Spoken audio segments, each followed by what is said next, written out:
ያደረገው እጅግ ብዙ ለውለታ ምስጋና ብዙ የሰራልኝ እጅግ ብዙ ለውለታ Nagaan nagaarra caalu nagaan waaqayyo waaqa jiraataa hunduma keessaniif haa baay'atu. Obboloota koo akkam jirtu akkam turtanii obboloota koo kiristaanaa musliimaa nagaan koo bakka jirtanitti isiniif haa baay'atu isiniin jedha. Akkuma beekamu egaa yuutuubii obsee jalatti warra argamtanii warri maatii koos taatanii warri maatii koos hin ta'inii hundumti keessaniyyuu nagaan koo bakka jirtanitti isiniif haa baay'atu. Warri maatii naaf hin taane maatii naaf ta'a. Warri maatii koo taatan immoo kabajaa fi jaalala isiniif qabuuni na hordofaa isiniin jedha. Obboloota koo hundumti keessaniyyuu na jajjabeessaa na bira dhaabbadhaa. Waan hin dogoggoree na gorfadhaa na deeffadhaa isiniin jedha. Egaa akkuma beekamu seenaa koo kutaa tokkoffaa dubbadheen ture. Amma immoo kanatti isiniif qabadhee dhiyaadhee seenaa koo kutaa lammaffaadha. Innis egaa akkas jedha. Maatiin koo harka qalleeyyiidhas kan turte haati koo jechuudha. Ana abbaan koo ijoollummaatti du'e. Haati koos egaa yeroo masaa eeggatee isheenis ijoollummaa makootti garuu xiqqoo ishee of beekaa yeroo isheen na jalaa boqottu egaa agora godaanaa hojjetti jedheen ture. Akkuma duraan dubbadhetti damoozii keenya 300dha. 300 sanaanii maatii nama 6 guddisaa turte. Maatiin nama 6 keenyayyuu nama tokko ishee duwwaadha. Namni ishee alas ba'ee gargaaru tokko hin jiru. Hundumti keenyayyuu ijoolleedha. Hin baratu. Kanaafi waan baay'ee rakkina baay'ee dhiphina baay'ee keessa turte haati keenya nu guddisuu fi bu'aa bayii guddaatu ture. Garuu bu'aa bayii sana hundumaayyuu darbitee nu guddifattee galmaan nu gaachuu fi tattaafachaa turte. Garuu tattaaffii ishees waan hundumsaayyuu otoo galmaan nu hin gahin karaatti nu jala hafte. Akkasumatti egaa kanis karaatti ishee hambisees ammas immoo waaqayyo isumatti firdii isaa laanneerra. Nu humna hin qabnu. Firan jabaa qabaannee falmannee iddootiin gaachuu hin qabnu. Nama ishee akkas godhees immoo gatii hin beeknee fi nama hundaa shakkinee nama hundaa duukaa wal loluu fi biyya sana keessas nama baay'ee duukaa wal lolleerra. Sababa haadha keenya qoricha laatanii fi eenyuun akka laateef hin beeknu waamichatu ture.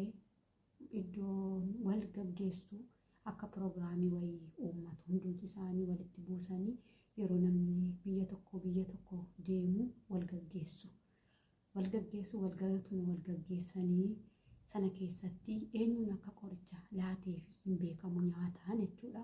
Haadha kootii fi nyaataan nyaattee iddooma qophii sanaa dhuftee garaa koo mataa koo nuun jette.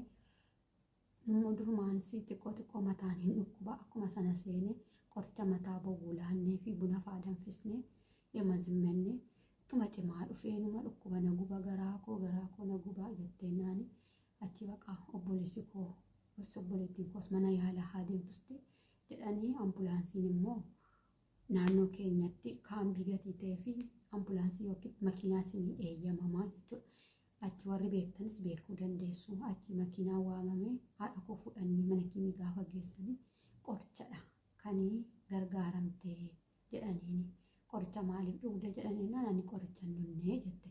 Inni qoricha dhugdeettaa jedhe dooktoriin. Achi booddee dhiqanii qulqulleessanii gulukoosii fa'aa kan itti miicamu jiran jedhanii isa godhamee fi achi turtee guyyaa 3 tokko akkas mana kiimii bultee itti wayyaa'ee jedhamee immoo dhufteen innas nagaama hin qabdu. Na gubaa garaa koo na guba jetti. Utuma akkasitti rakkattu achi booddee masraa beetiin isaanii immoo ji'a tokkoo fi wallaana. Ji'a tokkoo fi laqamtee mana kiimii kan isaanii jira kan masraa beetii jechuudha. Masraa beetii isaaniif ji'a tokkoo fi fudhatanii achi geessanii utuma achi wallaanamtu ji'a tokko utuma achi teessee wallaanamtu itti wayyaa'eera jedhamee operaasyoonii taatee garaan ishee keessi miicamee qulqullaa'eera jedhamee dhufte. Garuu yeroo dhuftutti yeroo manuma keenya geessu naannooma keenya geessu ilma dhukkubaa mataan ishee dhukkubaa hin iyyisiisa. achi bakka kadhannaafaas immoo warri beektan beektu achis geggeeffamee kadhatamee fi waan hundumti godhamee fi waan hundi tokko ta'uu dide kan keessa galee bahuu didee jechuudha. Utuma kanaa wajjiniin rakkannu warri gurguddoo wajjiniin rakkatu illee egaa wallaalas baay'ees jechi mana haadha gatii taateef yeroo isheen onneettu hin teenyee xiqqoo ilaallee baanii taphanna yeroo deebinutti immoo itti wayyaa bakka kanuma dhanni baay'ees hubannaa gatii hin qabnee fi ijoollummaa egaa warri beektan beektu taphatu mo'ata. Taphni yeroo ijoolleen alaa nu waamtu utuma teenyu fiinnee baana utuma akkasitti jiraattu waggaa tokkoof utuma akkasitti dhukkubuuni utuma hojjettu utuma dhukkubuu utuma hojjettu waggaa tokko xumurtee utuma dhukkubfattu anis immoo kutaa afuraffaatti nan darbe kutaa sadaffaatti utuma barannu hundumti keenyayyuu barumsa addaan hin kunne isheen haa dhiphattu malee isheen haa rakkattu malee mana keessa isheen nu duukaa haa rakkattu malee nuyi barumsa keenya akka dhiisnu hin barbaaddu akka nuyis bittinnoofnus hin barbaaddu. Maatii baay'ee qabna firoota karaa abbaa keenyaas baay'ee qabna karaa isheetiillee nama lama duwwaa jira isaanumtiyyuu hundumtuu nu duukaa jiru garuu cubbuu dubbachuun gadheedha hundumtuu nu duukaa jiru kan isaan nu duukaa jiran garuu waan tokko jira isheen yoo duute nuun nu fudhachuuf isaan kan nutti deddeebi'anii kan gaafataniinis nuyi nuuf naaniitu haadha keenya nuuf fayyisuuf seenanuu jechuudha. Maatiin abbaa keenyaas taanaan hin deddeebi'uu hin gaafatu Addis Ababaadha hundumti isaanii warri jiranii dhufanii gimbiitti numa gaafatu torban tokkos torban lamas hin taa'u hin deemu isaanii sababi isaan deddeebi'aniif nuun nu sassaabuuf nuun nu bittinneessuuf obbolaa koo hunduma keenya tokko tokko fudhatanii mana isaaniif hojjettuu nu godhachuuf nuyi garuu kan yaadnu haadhuma keenyaaf naaniitu numaanii nu gargaaruu fi jenneetu hunduma isaaniiyyuu wanni jennaa jechuudha. Otuma akkasitti jirru haati keenyas dhukkubfatti garuu isheen numaa nu gorsiti bittinnaa'ina adaraa keessan yoo nan du'ellee jetti bakka kuni afaan ishee keessaa hin ba'u yoo nan du'ellee ijoollee kun bittinnaa'ina hundumti keessa wal sassaabaa wal guddisaa akkam gafaatti akka quxusuutti hundumti keessan walii ajajamaa nuun jettee nu gorsiti jechuudha haati keenya. Hangafa koos teessistee nuunis teessistee dhagaa fi waan isheen jettu hundumti keessaniyyuu waliif ajajamaa waliif wanni jedha nuun jetti akkam bittinnoofne damoozii koos xorataan koos yoo nan du'es xorataan jira saawwis jiru horiinni baay'een jiru isaanis gurguradhaa immoo obboleessi keessanis immoo innis barumsa isaa yoo fixe hojii qabata innis iyyuu sin sassaabaa sin guddisa akkam bittinnoofne nuun jetti. Bakka nuyi isa isheen akkas jettu dhugaa nutti hin fakkaatu. Ati eessa deemuu fedha nu gatte kan akkas jettu jenna eeboonya. Maaliif waan dhukkubfattees akkasis waan itti cimees nutti hin fakkaatu isheen nu dhossiti. Keessi isheen of dadhabaa jirti. Nu garuu bifuma ishee ilaalleetu gatiima haasoftuu gafeema nu duukaa taphattuu fi waan dhukkubu nutti hin fakkaatu. Maal fayyaa kee dhoo maal eessa deemuu fettatti obboleessa kee bukkeetti nu gattee galuuf jenna. Wanti gatee nu galu garuu nan dhukkubaa gatii jiruuf waliin keessa waliif ajajama anuun jetti.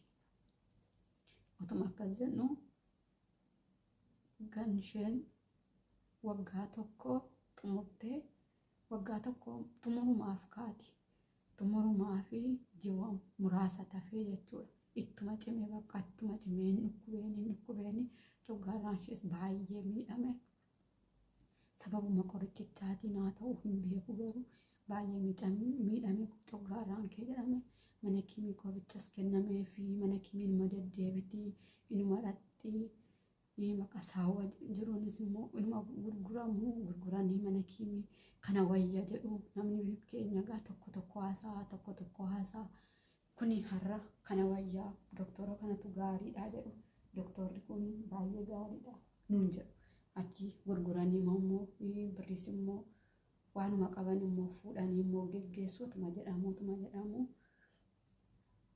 xirrii wannitti baay'eetti cimee jechuudha. Sanii keessa baay'eetti cimee yeroo manni barumsaa cufamuu fedhu baay'eetti cimee bakka mana teenya gatii ta'eefis yeroo rakkina ishee dhiphina ishee ilaalu baay'eetti cimee bakka huma dadhabaa dhufte bakka ce'isumaa hojiitis galtee dadhabee rastinatti ni hinaanachiisa jetti waan tokko yoo hojjenne si nyaattu yoo akkas waanuma tokko hojjetanii mana isheetti fudhattu bakka jibbisiisaa ma dhufee nyaata jechuudha ittuma cimaa dhufe sanii haamlee keessa bakka fireema irratti haftee jechuudha ka'uu dadhabde haamlee keessa olus ka'uu dadhabde ittuma cimee ciiste otuma akkas jennu achii bakka nuti hundumti keenya yoo namni akkas cimee beeku sin jiru gatii ta'ee fi warri ollaas garuu cubbuudhaan nu gargaaru nu dhufu nu ilaalu ijoolleen kun waan tokko hin beektu jedhu nu bukkee dhufu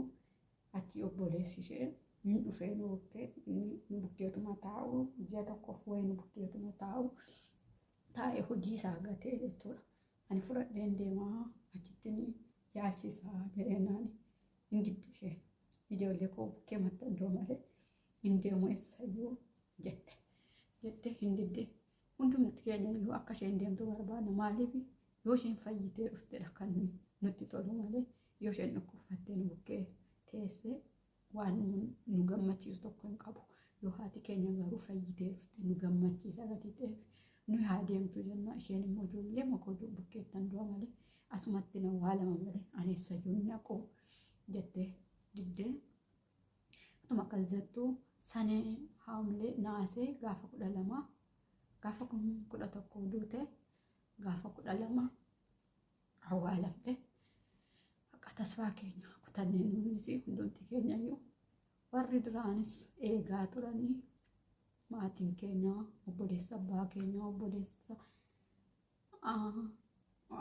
abbaa keenya hundumti isaanii iyyuu hin dhufanii awwaala dhufanii isaanii hundumti isaanii hin dhufanii awwaalamee gaafa salistii akkasii jetti idiriis qabnaa idirii warra dhiiraas qabnaa warra dubartootaas qabnaa idirii nama guyyaa 3ttidha isaan idirii nu bukkee turan nama guyyaa 3tti guyyaa 3 booddee maatii matu keessumaa gaggeeffata gatii ta'ee fi isaanumatu gaggeessaa ture achi bakka 40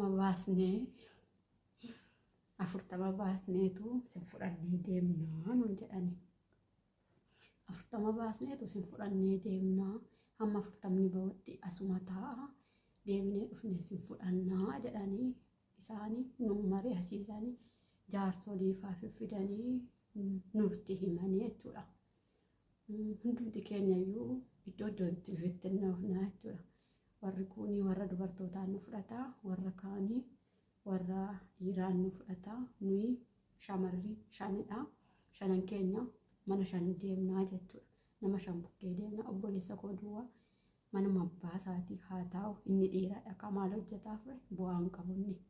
Kanaaf inni manuma abbaa isaa haa taa'u asumatti isa gargaarraa jedhaniini jaarsoliitti himanii jennaani achi obboleettiin koos kaatee namni tokko mana kana keessaa hin ba'u yoo nani du'e qofa yoon akka haadha kootii reeffa koo baastanidha kan ijoollee kana fudhattanii deemtan malee namni tokko hin deemu jetteeni ennaani ishee sossobanii gorsanii maal jedhanii ennaani isheen nu gorsiteetti haati keenya yoo akkam bittinnoofne adaraa sana jettee hunduma keenya yoo harka qabdee walitti nu laatteetti kanaaf immoo amaanaan haadha keenya immoo kan addaan nu babaasu miti. Ennaan obboleessi keenyas gaafatan ennaani isaan fedhii isaanii taanaani amaana haadha isaanii gatanii deemu taanaani haa deeman. Garuu amaana haadha isaanii in eegu taanaani ani hojjedhees maalis jedhee barumsa koo gate numan barsiisaa nan guddifadha jiru obbolaa koo jedheen obboleessi koo jechuudha. Obboleettiin koos immoo hangafis akkasuma jette amaana haadha isaanii gatanii deemanina haa deeman amaana haadha isaaniitiin wanni jedhu taanaan immoo haa ta'an nama tokko hidhee teessisuu hin danda'u jette hundumti isaanii hin didne nuyi isaanis nutti aaranii warri nu sassaabuu dhufanii nu bittinneessuu dhufanii mana isaaniif garadii nu godhachuu fashkarii nu godhachuu warri turanii gatanii sokkanii aaranii hundumti isaanii obboleessa haadha keenyaa fi obboleettii haadha keenyaa duwwaatu nu bukkeetta fi hundumti isaanii nu jibbanii aaranii sokkanii maaliif nuunis mana isaaniif yookiin ashkarii hin taane mana isaaniif wanni ergamtuu gatii hin taaneef nutti aaranii deeman barumsa sin barsiisan nuyi Oromiyaatti kan barannu jechuudha. Afaan Oromoo malee Amaariffaan beeknu. Akkamitti deemni Addis Ababaa Amaariffa baranna reenu. Anuwaa Addis Ababaan Amaariffa duwwaadha. Iddoo isaan jiran Amaariffa malee Oromiffa namni haasa'uyyuu hin jiru. Maatiin abbaa keenya achumatti Amaariffa barsiisan ijoollee isaanii ofii isaaniif Oromiffa haasa'u malee ijoolleen isaaniiyyuu waan tokko hin beekan afaan Oromoo jechuudha. Yeroo mana bukkee dhufaniyyuu nu walii kan galu Amaariffaan duwwaadha isaan duukaayyuu ijoollee isaanii duuka. Warra isaaniitu Oromoodha malee ijoolleen isaanii Oromiffaan beekan. Akkamitti nu immoo Oromiyaa Amaara kilwanni deemnare achoo Amaariffa malee hin haasaanii Amaariffa malee hin barsiisanii nu maalitti nu barsiisaa ture. Manuma isaaniitti ashkarii nu godhachuuf malee yoomiyyuu haadhaaf abbaa hin qabanii numa duukaa deemuudhaan yaadanii dhufan garuu yaadi isaanii fashalaa'e. Garuu obbolaan keenyas immoo cimanii nu barsiisanis hundumti keenyayyuu kan fedhii kootiin kanaanis dhiisee malee obboleessi koo otoo na kadhatudha. Kanan biyya kanas dhufee jechuudha. Otoo barumsa kee baradhu naan jedhee na kadhatudha. Kanananii fedhii makootiin birriis nama harkaa hin fuune shonkooraa ma gurguree yeroo wanni jedhu shonkooraa gurguree birrii koo walitti qabadhee baankonii yoo beektu ta'ee fi namni wallaalu garuu xaasaa hojjetamee kan gurguramu jira. Isa keessa birrii walitti qabadheen biyya kana dhufee jechuudha. Isa walitti qabadheen kanaan paaspoortiis baafadhee nama tokkorraa kanan birrii fuudhes hin qabu. Waaqayyo na gargaare ofii koofidha.